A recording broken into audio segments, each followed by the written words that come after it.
சிவனை ஆதியும் அந்தமும் பார்க்க முடியாமல் விஷ்ணு பிரம்மா ஆகியோர்கள் ஏற்பட்ட பிரச்சனையில் உருவான கோவில்தான் திருவண்ணாமலை. அந்த வகையில் சிவனை லிங்க வடிவில் அனைத்து கோவில்களிலும் பார்த்த நாம் சிவனை ஆதியும் அந்தமும் முழுமையாக பார்க்கக்கூடிய இடம்தான் இந்த சுருட்டப்பள்ளி கொண்டீச்சுவரர் கோயில். உலகத்திலே இங்கே மட்டும்தான் சிவனை முழு உருவ வடிவில் பார்க்க முடியும். நமது வாழ்நாளில் ஒருமுறையாவது இந்த கோவிலுக்கு சென்று சிவனை ஆதியும் அந்தமும் பார்த்து வணங்குவது மிகவும் சிறப்பு. வாருங்கள், இந்த கோவில் சிறப்புகளே அறிந்து கொள்வோம்.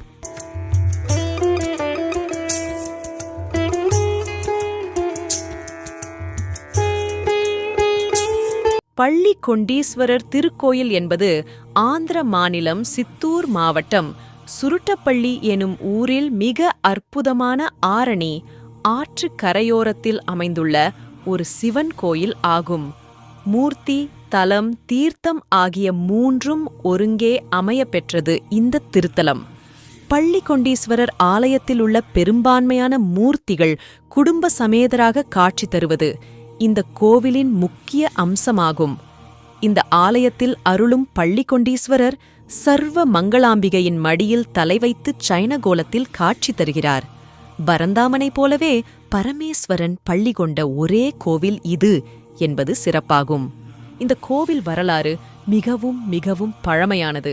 திருமாலின் உதவியுடன் வாசுகி என்ற பாம்பை கயிறாகவும் மந்திரமலையை மத்தாகவும் கொண்டு தேவர்கள் ஒரு புறமும் அசுரர்கள் ஒரு புறமுமாக பார்க்கடலை ஏகாதசி தினத்தில் கடைந்தனர்.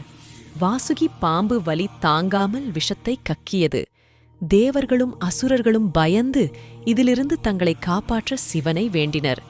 சிவன் தன் நிழலில் தோன்றிய சுந்தரரை அனுப்பி அந்த விஷத்தை திரட்டி எடுத்து வர கூறினார். சுந்தரர் மொத்த விஷத்தையும் ஒரு நாவல் பழம் போல் திரட்டி சிவனிடம் தந்தார்.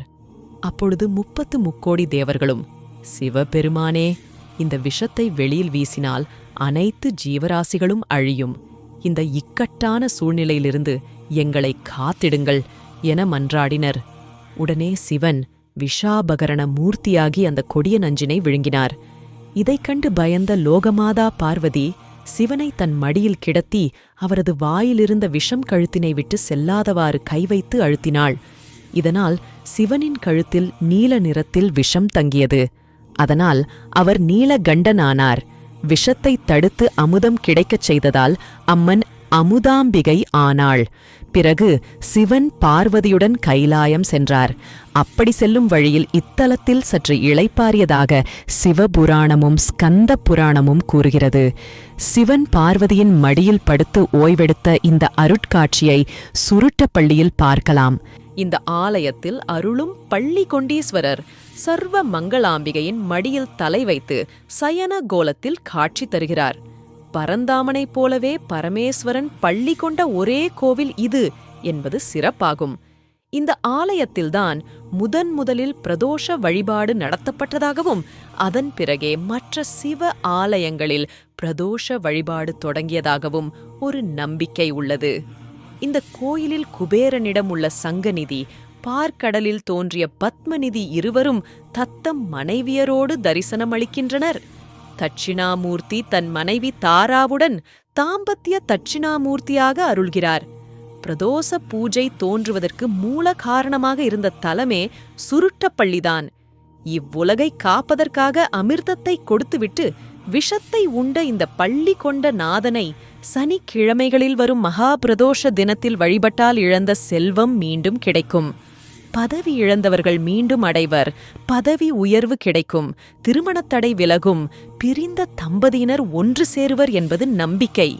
இந்த ஈசனிடம் பிரார்த்தனை செய்து நிறைவேறியவர்கள் பிரதோஷத்தன்று வில்ல மாலையை ஈசனுக்கு சமர்ப்பித்து தமது நன்றியினை தெரிவிக்கின்றனர்.